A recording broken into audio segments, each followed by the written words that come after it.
Good morning, students. I welcome you for the chemistry class. In the previous video, we have studied about the properties of solid, liquid, gases, effect of temperature and pressure, sublimation process. Today, in this video, we'll study about latent heat of fusion, latent heat of vaporization, evaporation, the factors which affect the evaporation, difference between evaporation and boiling. First, let us study about latent heat of fusion. Latent heat of fusion can be studied by performing this following experiment.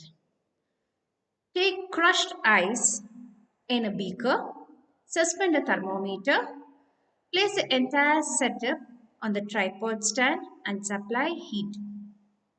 So what happens? So when you record the temperature, it will be 0 degrees Celsius. When you supply heat, when you record temperature for every minute, the temperature will remain same, that is 0 degrees. And once all the ice melts, then the temperature increases. So what happened? The heat which is going into the ice, but there is no increase in temperature, the energy is required to change the state, that is from ice to liquid, is known as latent heat of fusion of ice.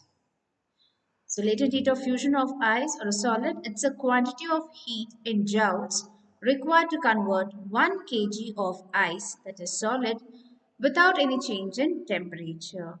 So the energy is 3.34 into 10 to the power of 5 joules per kg. We can see the increase in temperature once all the ice melts. Until then, the temperature will not increase and energy of the molecules is not being increased. So this is known as latent heat. That latent heat is used to break the force of attraction between the particles in the ice. Ice at 0 degrees Celsius is more cooler than water at 0 degrees Celsius because 1 kg of ice requires 3.34 into 10 to the power of 5 joules per kg to convert into liquid state. Hence, ice cools better, whereas water at 0 degrees Celsius will not absorb this latent heat from the substances and does not cause any cooling effect on the substances. Next concept, latent heat of vaporization. So vaporization, we know that there's a change of liquid to gaseous state. This can also be understood by conducting the following experiment. The apparatus setup is same, but in case of fusion, we'll take crushed ice, whereas for vaporization, we'll take water. So latent heat of vaporization of a liquid, it's a quantity of heat in joules, is required to convert 1 kg of liquid at its boiling point to vapor without any change in temperature. So when you take water and suspend a thermometer, record the temperature. When you supply heat, the temperature starts increasing. So it reaches to 100 degrees when water starts boiling. This will remain for a certain amount like period of time because until all the water evaporates, the temperature, the 100 degrees remains same. Till that, the heat, whatever is supplied, is used to break the force of attraction between the particles. Once all the water is converted to steam, then there is increase in temperature. Until that, there is no increase in kinetic energy, there is no increase in temperature. And the latent heat of vaporization of water value is 22.5 into 10 to the power of 5 joules per kg. Next. Steam. So when we hear about steam, steam has much more latent energy compared to boiling water. Okay, it absorbs, it already has more energy compared to boiling water. So that's how the state has been changed. When you take steam at 100 degrees and boiling water at 100 degrees, which will cause more burn? It is always steam. Why? Because steam has extra energy, latent heat. By chance, when steam comes in contact with our hand, so what happens when it falls on our hand? It condenses to liquid state. So gaseous state will be condensed to liquid state when it comes to cooler area. So the amount of energy which it has, the latent energy, will be transferred to our hand. So more amount of energy is there, and that's how more burns you can expect in case of steam. Whereas boiling water doesn't have much energy. As we have already studied, steam, it has like 22.4 and 10 to the power of 5 joules per kg. It has more energy. So always steam causes more burns rather than boiling water at 100 degrees Celsius. Coming to temperature, so common unit will be Celsius, SI unit will be Kelvin. Relation between them, it's you have to use this K is equal to degrees plus 273. Convert 25 degrees to Kelvin. So how to convert Celsius to Kelvin? Use the same formula. Kelvin is equal to degrees plus 273. Degrees is 25. So 25 plus 273. So we'll be converting into Kelvin. Then convert 373 Kelvin to degrees Celsius. So it is 373. You have to find out degrees plus 273 and then minus it off, you'll get 100 degrees Celsius. So always Kelvin scale of temperature has a positive sign, hence it is regarded as a better scale compared to Celsius. So these conversions you have to know for this particular chapter. Next, difference between evaporation and boiling. Evaporation, bubbles are not seen. It takes place at all temperature. It takes place only at the surface, so it is called surface phenomena. It can occur using the internal energy of the system. Evaporation produces cooling effect and it's a very slow process. Whereas boiling, bubbles are seen.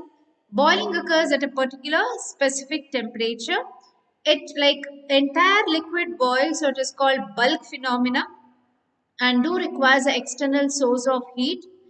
Boiling does not produces cooling effect. Boiling, it's a rapid process. So let us understand evaporation still more with the factors affecting. Evaporation is a phenomenon of a change of liquid into vapor at any given temperature below its boiling point. So this is a diagram. So this is evaporation where vapor pressure is less than atmospheric pressure, so bubbles are not seen. Whereas boiling, vapor pressure is equal to atmospheric pressure, so that bubbles can be seen. It can be formed and you can see that. Coming to factors which affect evaporation, there are four factors. First one is surface area, temperature, humidity, and wind speed. Increase in surface area increases the rate of evaporation because particles have more space to evaporate easily. Then, increase in temperature increases the rate of evaporation because kinetic energy of the particles is more, hence evaporation rate is more. Increase in humidity, water content in the air is more and so that evaporation decreases. Increase in the wind speed increases the rate of movement of molecules, the particles. So wind will be carried away all the particles, allowing the rate of evaporation increasing. So there is increase in evaporation. So surface area, temperature, wind speed will increase the rate of evaporation, whereas increase in humidity decreases the rate of evaporation. How evaporation causes cooling effect. So in the process of evaporation, the energy of the liquid particles. So these particles will collide among themselves. So when they collide, they pick up the energy from the other molecules and they become more energetic. They overcome the force of attraction and they start evaporating. You can see high energy particles evaporating. Whereas medium energy, they are just pulled back into water. So other particles force is used to pull back the molecules. Whereas lower energy molecules will remain as liquid. So leaving the entire thing medium as cooling. So that's how it causes cooling effect. Why people wear cotton clothes in summer? We perspire more in summer as we sweat. Sweat evaporates, it takes away the body heat. Whereas cotton is a good absorbent, the sweat will be easily absorbed and it exposes to the atmosphere causing evaporation. Hence, we do wear cotton clothes in summer. Other examples are our palm feels cooler when we put some acetone or nail polish remover. It's because it absorbs the latent heat from our area where we apply and it starts evaporating, creating a cooling area. And people sprinkle water on their roofs or on the ground on a sunny days. Again, it causes cooling effect because increases the rate of evaporation. We are able to sip hot tea or a coffee faster in a saucer than in a cup because increase in surface area increases the rate of evaporation. Why does a desert cooler cools better on a hot, dry day? The cooling in a desert cooler it's mainly by evaporation of water. During the hot, dry day, increase in temperature and there is low humidity in air which increases the rate of evaporation and that's how it cools better on a hot, dry day. So why water droplets appear on the surrounding of a glass with ice cold water? When you just keep a glass which containing ice cold water, after a few minutes you can see droplets sticking on the outside the surface of the water. Why? Because there are water contents present in the air.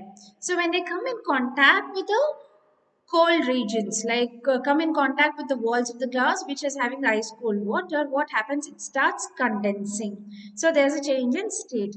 So that's how you can see some tiny droplets. So gaseous state will be converted to liquid state, so tiny droplets is seen on the walls of the glass. Here is an assignment for you. How does the water kept in the earthen pot becomes cool during summer? Convert the following temperature to Celsius scale: 545 Kelvin and 675 Kelvin. Thank you. We'll study still more the evaporation process and the question and answers of textual thing and the logical questions in the next video. Until then, thank you. Have a nice day.